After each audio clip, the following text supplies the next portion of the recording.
آج چونکہ علی امین گنڈاپور کی عمران خان کے ساتھ طویل ملاقات ہوئی، اس میں انہیں شاید کوئی جھاڑ پڑی ہوگی عمران خان سے جس انداز کی وہ باتیں کر رہے ہیں، تو اس میں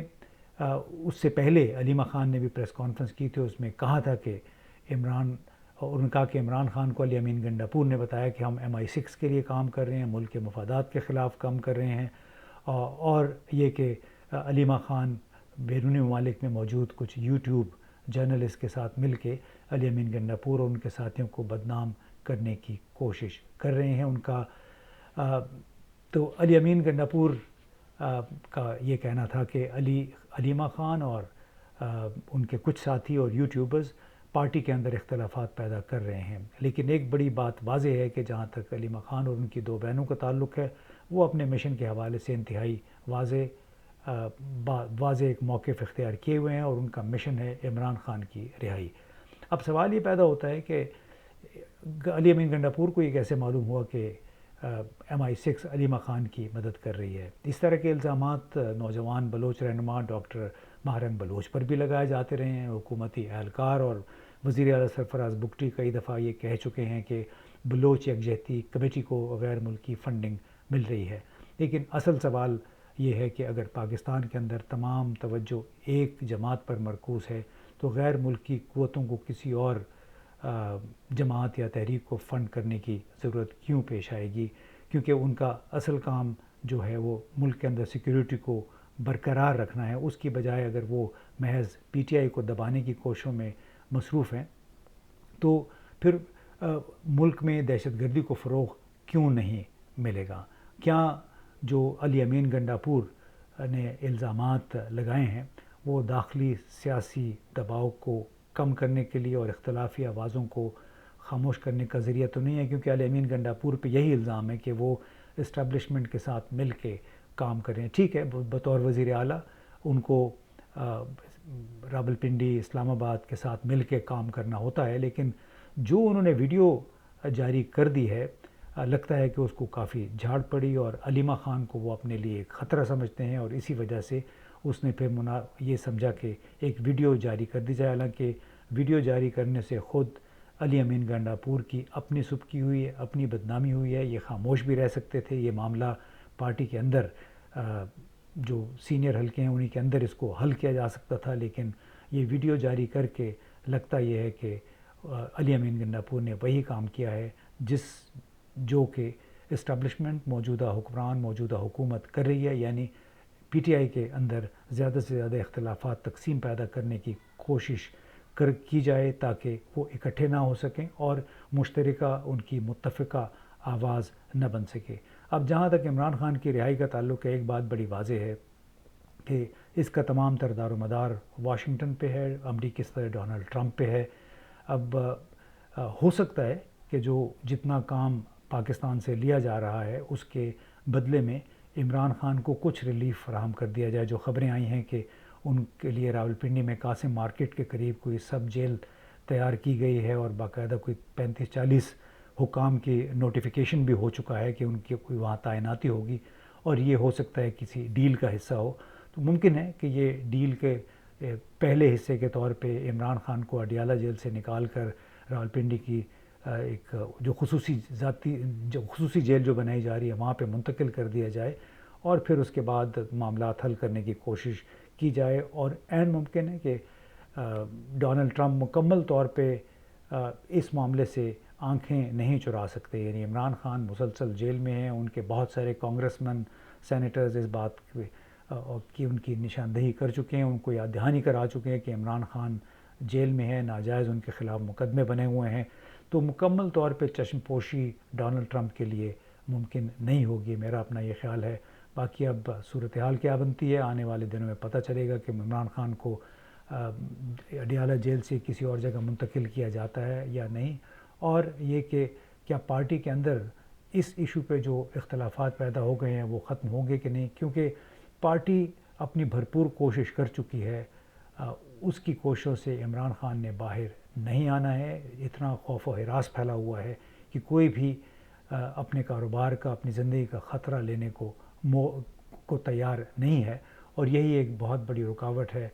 کم از کم داخلی محاذ پہ عمران خان اور ان کے دوسرے ساتھیوں کی رہائی میں، جس میں ڈاکٹر یاسمین راشد بھی ہیں، عمر سرفراز چیمہ بھی ہیں، میاں محمود رشید بھی ہیں، سینیٹر جو اعجاز چودھری ہیں، یہ تمام لوگ ظاہر ہے اس وقت سفر کر رہے ہیں، اور اس کا دار و مدار کہاں یہ جاتا ہے کہ چونکہ اس وقت جو پی ٹی آئی کے M N As M P As ہیں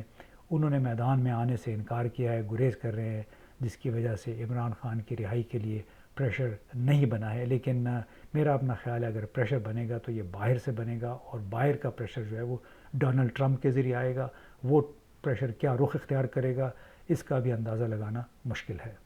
بہت بہت شکریہ.